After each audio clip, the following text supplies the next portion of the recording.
court after the release because it's, there are too many redactions or just everything's not there. Is that something that can happen quickly, days, We're weeks? gonna, we have great lawyers who are ready to go, and we will leave it to them as to the best sense of And are timing. you working But with- certainly, we want to let public pressure build and build and build. And are you working with the Republicans on the court action? Because the law was bipartisan, would it... We expect that we will have lots of bipartisan support. You just watched Chuck Schumer stand at that podium with the weight of something massive bearing down on him, and you heard those words about great lawyers ready to go and public pressure building and building and building, and what you're witnessing right now in this very moment is the collision between two absolutely irreconcilable forces in American political life: the unstoppable demand for truth about elite sexual predation and the immovable apparatus of state power that has spent decades protecting exactly those predators. And let me tell you something that should make your blood run cold, because the December 19, 2025 deadline for the federal government to release its files on the Jeffrey Epstein case approaches, and Schumer is out there telling us he's got lawyers ready for court battles, which means he knows something absolutely catastrophic is about to happen or not happen. And either way, this is the endgame of a cover-up that has stretched across multiple presidencies and involved some of the most powerful men on planet Earth. We are 2 days away from what should be the most consequential document dump in modern American history, and Schumer is already positioning Democrats for legal warfare because he understands what you need to understand right now, which is that the Republican-led Senate narrowly voted Wednesday to defeat an amendment introduced by Senate Minority Leader Chuck Schumer to compel the Justice Department to release all of the Jeffrey Epstein files just months ago in September. The vote was 51-49 in favor of tabling the amendment, with 2 Republicans, Rand Paul of Kentucky and Josh Hawley of Missouri, joined all 47 Democrats in voting against tabling the amendment, which tells you everything you need to know about who's actually interested in protecting the American people versus protecting powerful predators. This isn't some abstract political game. This is about whether we're going to finally confront the systematic sexual exploitation of children by the ruling class, or whether we're going to let them sanitize and redact and suppress their way out of accountability one more goddamn time. And here's where this gets even more incendiary, because Schumer said their request covers all documents, files, evidence, and other materials in possession of the DOJ and the FBI related to the case. And he invoked a century-old federal law back in July to force Trump's DOJ to comply with an August deadline. And what did we get from that? Absolutely nothing of substance. The first phase of declassified files largely contains documents that have been previously leaked, but never released in a formal capacity by the U.S. government, which is the kind of bureaucratic sleight of hand that makes you want to scream, because they're literally giving us recycled information and calling it transparency. Attorney General Pam Bondi stood there in February and said the Epstein client list was sitting on my desk right now to review, and then months later, Bondi released a statement saying that the U.S. Department of Justice found no incriminating client list, and that day DOJ and the Federal Bureau of Investigation announced that no further files from the Epstein investigation would be released. And if you don't see that as a deliberate obstruction of justice, then you haven't been paying attention to how power actually operates in this country. Now listen carefully, because this is where Schumer's press conference today takes on its full sinister meaning, and you need to grasp the implications here, because we're not just talking about document releases. We're talking about a fundamental test of whether American democracy can hold its most powerful citizens accountable for participating in or enabling a sex trafficking operation that victimized over 250 underage girls across multiple states and territories. Congress voted overwhelmingly Tuesday to pass legislation to compel the Justice Department to release its records related to the late convicted sex offender Jeffrey Epstein, and as the final vote tally in the House 427-1 was read, several Epstein survivors who were sitting in the gallery embraced one another and loud cheers went up through the chamber, because those survivors know what's at stake here, in a way that no politician can ever fully comprehend, because they lived through the abuse, and they've watched for years as powerful men walk free while their trauma gets minimized and politicized and used as a football in partisan battles. But here's the bombshell that should radically reframe how you understand what Schumer is doing right now, because between January 2025 and July 2025, FBI personnel worked 4,737 overtime hours, costing the U.S. government over $851,000 to redact files related to the Epstein investigation, which means they have been actively working to hide information from the American people for months, and spending nearly $1 million of taxpayer money to do it. Think about that for a second. Just let it sink into your consciousness. that there are FBI agents who have been paid overtime to black out names and details about who was involved in Jeffrey Epstein's sex trafficking network, and the Attorney General was later informed of thousands of pages of documents related to the investigation and indictment of Epstein that were not previously disclosed, and the Attorney General has requested the FBI deliver the remaining documents to the department by 8 a.m. on February 28, and has tasked FBI Director Kash Patel with investigating why the requests for all documents was not followed, which reveals that even within the Trump administration, there's been resistance to full disclosure. This brings us to the absolutely critical question that Schumer's threat of legal action forces us to confront, which is whether the Epstein Files Transparency Act, that Trump signed into law back in November, is going to be honored, or whether we're about to witness the most sophisticated cover-up in modern American history. And I want you to understand the stakes here, because the law mandates the Justice Department to release all unclassified documents and investigative materials within 30 days of Trump signing it into law, which means no later than Dex 19 Fex BC, and that deadline is literally upon us right now as I speak to you. And what does Schumer know that makes him prepare for court battles? He knows what we all know, which is that Trump specifically asked the DOJ to launch a new Epstein investigation into a list of individuals and entities with all of the individuals named, including former President Bill Clinton. Being Democrats, and some have wondered whether the DOJ will cite this new investigation as a reason to withhold large swaths of material, which is the most transparent partisan manipulation of the justice system imaginable. Let me be absolutely clear about what's happening here, because this isn't complicated even though they want to make it seem complicated through legal jargon and procedural obfuscation. This is about rich, powerful men, many of whom are still alive and still wielding enormous influence, who do not want the American public to know the full extent of their relationship with a convicted sex offender who ran what prosecutors described as one of the most heinous sex trafficking operations in history. Schumer told reporters, "There has been so much lying, obfuscation, cover-ups. The American people need to see everything that's in the Epstein file. And look, the bottom line is the American people need to see this. Donald Trump has lied about this, and there has been so many lies, so much prevarication, so much cover-up, and those aren't the words of someone engaged in political theater. Those are the words of someone who has seen what's in those files and understands that the American people are being systematically deceived. And you want to know why this matters beyond just the obvious moral imperative of holding sexual predators accountable, because this goes to the very heart of how our entire political and economic system operates. Epstein wasn't just some lone deviant, he was embedded in networks of power that spanned Wall Street and Silicon Valley and academia and government, and Epstein cultivated influential friends, maintained luxury homes where prosecutors say he trafficked underage girls, and secured an extraordinary 2008 plea bargain, potentially shielding unnamed co-conspirators, and his arrest and subsequent death in a New York jail ruled a suicide reignited scrutiny of how he operated so long with so little accountability, and that 2008 plea deal, which was orchestrated by then U.S. Attorney Alexander Acosta, who later became Trump's labor secretary, is itself evidence of a system designed to protect the powerful at the expense of the vulnerable. Think about the grotesque irony here, because we live in a country where someone can get decades in prison for drug possession, but Jeffrey Epstein got 13 months in a county jail with work release privileges for running a systematic sexual abuse operation involving dozens of underage girls, and the prosecutor who gave him that sweetheart deal got promoted to a cabinet position. This is what systemic corruption looks like.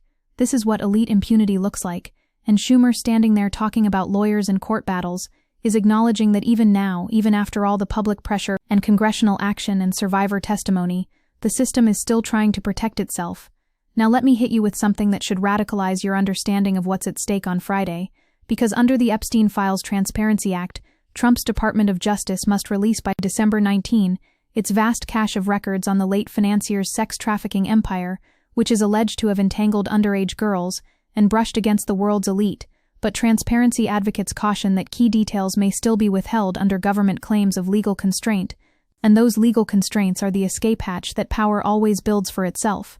The law allows withholding of information that could jeopardize active investigations, which sounds reasonable until you realize that after an abrupt reversal that led to the near-unanimous approval of the Epstein Files Transparency Act, the president has now called for Democrats mentioned in Epstein's communications to be investigated by the Justice Department, with Trump writing, he will be asking AG Pam Bondi together with patriots at the FBI to investigate Jeffrey Epstein's involvement with Bill Clinton, Larry Summers, Reid Hoffman, J.P. Morgan Chase and many others, which is a transparently cynical move to create a new investigation that can then be used to justify withholding documents.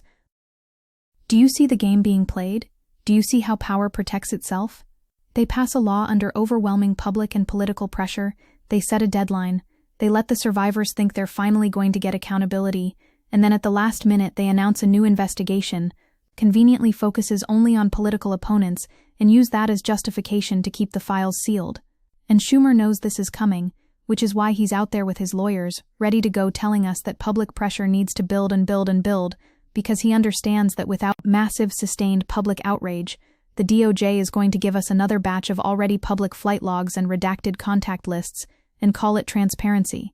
But here's what should give you some hope, even as it fills you with rage, because Judge Chuck Kahn's ruling means the Justice Department and FBI must fast-track Democracy Forward's FOIA requests, begin producing internal communications about the government's handling of the Epstein files, and justify any redactions or withholding, and the agencies must clarify which parts of the requests they consider overbroad, provide rolling releases of documents, and report their progress to the court, which means there are legal mechanisms outside of the administration's control that can force disclosure. Democracy Forward, which is a non-profit legal organization, has filed suit and gotten a federal judge to order expedited processing, which means even if Bondi and Trump try to stonewall, there are other avenues for getting these documents into the public sphere. And this is where the intersection of survivor advocacy and legal pressure and public attention becomes absolutely crucial, because what Schumer is doing right now is not just political posturing, he's laying the groundwork for legal challenges that will argue the government is violating the clear intent of a law that passed with overwhelming bipartisan support. Senate Minority Leader Chuck Schumer headed to the floor and requested unanimous consent that the measure be passed in the upper chamber, and not a single senator objected, which means this wasn't some narrow partisan vote, this was the entire United States Senate agreeing that these files need to come out. When was the last time you saw unanimous Senate agreement on anything? That tells you the political pressure has reached a critical mass that makes obstruction politically untenable, at least in theory. But theory and practice are two very different things, especially when you're dealing with files that reportedly contain evidence involving some of the most powerful people in the world. And this is where we need to talk about what's actually in these documents, because searches uncovered a significant amount of material, including more than 300 gigabytes of data, and the files relating to Epstein include a large volume of images of Epstein images, and videos of victims who are either minors or appear to be minors, and over 10,000 downloaded videos and images of illegal child sex abuse material, which is why the law allows for redaction of victim identities and explicit material, but also why we should be deeply skeptical of any broad claims that everything needs to be withheld for victim protection. Protecting victims is absolutely essential, but it cannot become a blanket excuse for protecting perpetrators and enablers. And let's talk about what we already know from the partial releases, because even the sanitized information that's come out is absolutely damning. A deposition recalled that Epstein spoke about Bill Clinton, saying, "He said one time that Clinton likes them young," referring to girls. A trove released by the House Oversight Committee included a lewd note Trump allegedly sent Epstein that was part of a book compiled for Epstein's 50th birthday. And we know that Prince Andrew paid millions to settle a lawsuit with Virginia Giuffre, who accused him of sexual abuse when she was a teenager. And we know that Harvard professor Alan Dershowitz was named in depositions as someone who allegedly had sexual relations with trafficked girls, and we know that billionaires and politicians and academics and financiers all orbited around Epstein, even after he was convicted of soliciting prostitution from a minor in 2008. What does that tell you about how our society actually works? It tells you that wealth and power and elite social networks create a protective bubble that insulates predators from consequences. It tells you that the same institutions we're supposed to trust for justice and accountability are themselves complicit in covering up abuse when it involves people with enough money and influence. And it tells you that without relentless pressure from survivors and advocacy organizations, and yes, partisan political actors like Schumer, who have their own motivations but who are at least forcing this issue into the public consciousness, none of this would ever see the light of day. Now I want you to think about the timing here, because we are literally hours away from the Friday deadline, and Schumer is already talking about lawyers and court battles, which suggests he has intelligence about what the DOJ is planning to release or not release, and he's getting ahead of it. This is not how you behave if you're confident the administration is going to comply with the law in good faith. This is how you behave when you know a fight is coming. And that fight is going to be about more than just legal technicalities. It's going to be about whether American democracy can hold powerful men accountable for participating in or enabling the systematic sexual exploitation of children. Let me say that again, because it bears repeating. We are about to find out whether the most powerful country in the world can prosecute, or at minimum expose the associates and enablers of a sex trafficking operation that victimized over 250 girls, or whether elite impunity is so deeply embedded in our system that even with overwhelming public support, near unanimous congressional action, the documents will still be buried. Haley Robson, who was recruited at 16 to massage Epstein, told a news conference, "I can't help to be skeptical of what the agenda is, and the law compels officials to open a substantial archive of internal correspondence, investigative material and court records including victim statements, flight logs, seized electronic devices, and correspondence on charging decisions, as well as documentation of Epstein's death in custody, and while many names are familiar, the mandate may expose new associates and clarify why prosecutors hesitated for years." And that last part is crucial, because what we're really asking here is why did the criminal justice system repeatedly fail to hold Epstein and his associates fully accountable? The answer to that question is going to implicate people and institutions across the political spectrum, which is why both parties have members who would prefer these files stay buried, even as they publicly support transparency. Amid the partisan finger-pointing around the Epstein files, some of Epstein's accusers are imploring the president not to make things partisan and focus on the other powerful people that they say haven't faced scrutiny regardless of political party, because the survivors understand what some politicians refuse to acknowledge, which is that this isn't about Democrats versus Republicans. This is about the powerful versus the vulnerable. This is about a system that treats children from wealthy families as precious and irreplaceable, while treating poor and working-class girls as disposable. And that's the deeper structural critique that the Epstein case forces us to confront, because he didn't operate in a vacuum, he operated within, and was enabled by systems of patriarchy and capitalism and elite networking that treat women's and girls' bodies as commodities to be traded and exploited. The fact that he could maintain relationships with academics and scientists and philanthropists and politicians, even after his 2008 conviction, tells you that these networks valued his money and connections more than they cared about his victims. The fact that banks like J.P. Morgan processed over $1 billion in suspicious transactions related to his activities and faced essentially no criminal consequences tells you that financial institutions are complicit in enabling abuse when it's profitable enough. This is why Schumer's press conference matters beyond just the immediate question of document release, because he's forcing a confrontation between the sanitized version of elite power that we're sold through media and philanthropy and the brutal reality of how that power actually operates. When he talks about public pressure building and building, he's acknowledging that legal mechanisms alone are insufficient, that the only thing that actually moves entrenched power is sustained mass pressure from below. And that's a fundamentally democratic insight, even if it's coming from a career politician who has his own complex relationship with elite donor networks. So what happens on Friday? The deadline to release the information is Friday, and the Senate will put President Trump and his administration on notice, demanding that they must release the complete Epstein files, or Democrats will see them in court. And that threat of litigation is not empty political rhetoric, because there are legal grounds to challenge any attempt to withhold documents that don't meet the narrow exceptions carved out in the law. But here's what you need to understand about how this fight is going to play out. Because the DOJ is almost certainly going to release something on Friday, they're not going to just ignore the deadline completely, because that would be too brazen even for this administration. What they're going to do is release a carefully curated selection of documents that looks substantial, but doesn't actually reveal anything that would seriously implicate powerful living individuals, and then they're going to claim that everything else is being withheld for legitimate reasons, like protecting victim privacy, or safeguarding classified information, or not compromising ongoing investigations. And that's when Schumer's lawyers are going to go to court and argue that the government is violating the spirit and letter of the law by using these exceptions as a blanket excuse for suppression. The law makes clear that no records shall be withheld or redacted solely because their release would cause embarrassment or reputational harm to any public figure, government official, or foreign dignitary, which is an incredibly important provision because it closes off one of the main justifications power typically uses to avoid transparency.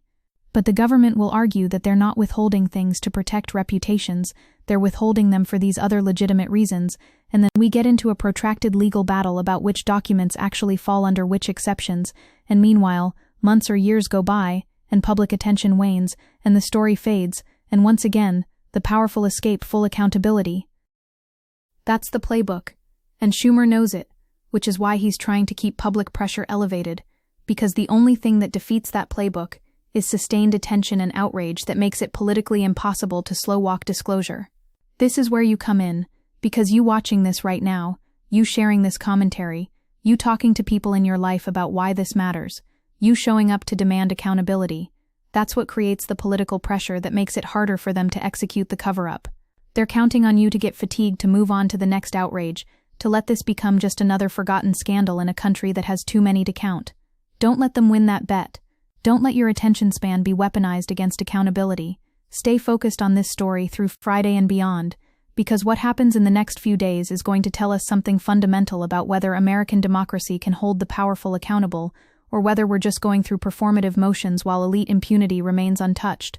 Senate Republicans have largely avoided discussing or voting on the issue of the Epstein files, and now all senators have been put on record on the matter, which means we have votes, we have accountability mechanisms, we have legal requirements, and now we're going to find out if any of that actually matters when it comes up against the full force of elite power protecting itself. The survivors are watching, the American people are watching, the world is watching, and Schumer standing at that podium talking about lawyers and legal warfare and public pressure building is acknowledging that we're at a moment of democratic crisis where the outcome is genuinely uncertain. Will we get the full truth about who knew what, and who enabled what, and who participated in what, regarding Jeffrey Epstein's sex trafficking operation, or will we get another carefully managed limited hangout that protects the truly powerful, while maybe sacrificing a few already disgraced figures? That question is going to be answered in the next few days, and the answer will tell us something profound about what kind of country we actually are, versus what kind of country we pretend to be. And I want to end on this because it's important to understand what's at stake beyond just this particular case, as crucial as it is, because the Epstein files have become a symbol of elite impunity. More broadly, they represent all the ways that wealth and power create layers of protection that ordinary people can never access. Every time someone gets away with financial fraud or environmental destruction, or labor exploitation, or sexual abuse, because they have the right lawyers and the right connections, and the right amount of money, it erodes public trust in institutions and democracy itself. And that erosion of trust is not irrational cynicism, it's a reasonable response to observable patterns of injustice. So when Schumer talks about public pressure building, what he's really talking about is popular sovereignty asserting itself against entrenched oligarchic power. He's talking about the fundamental democratic principle that the people have a right to know what their government knows about crimes committed by the powerful. And when he threatens legal action, he's saying that we're going to use every mechanism available within the system to force transparency, even though we know the system itself is designed to resist exactly this kind of accountability. That's the contradiction we're living in right now. We're trying to use institutions that are captured by elite power to hold elite power accountable, and sometimes it works because there are still enough democratic elements left in the system that sustained pressure can force outcomes. But it only works if we maintain that pressure, if we stay engaged, if we refuse to accept sanitized half-truths as transparency. The next few days are going to test whether we have the collective political will to demand full accountability, regardless of how many powerful people get implicated, regardless of which political party they belong to, regardless of how uncomfortable the truth makes us. So watch what happens on Friday. Watch what gets released, and what gets withheld. Watch how Schumer and other Democrats respond. Watch whether they actually follow through with legal challenges, or whether this was just political theater. Watch whether media outlets investigate the gaps and inconsistencies, or whether they just report whatever the DOJ gives them, as if it's the whole story. Watch all of that with critical attention, because how this plays out is going to shape the contours of American political accountability for years to come. Will we finally break through elite impunity on sexual abuse, or will this be another example of the powerful protecting their own? Schumer's vow of legal war means that fight is about to begin in earnest, and which side wins depends in no small part on whether you stay engaged and keep demanding the truth, no matter how long it takes or how hard they make it to get.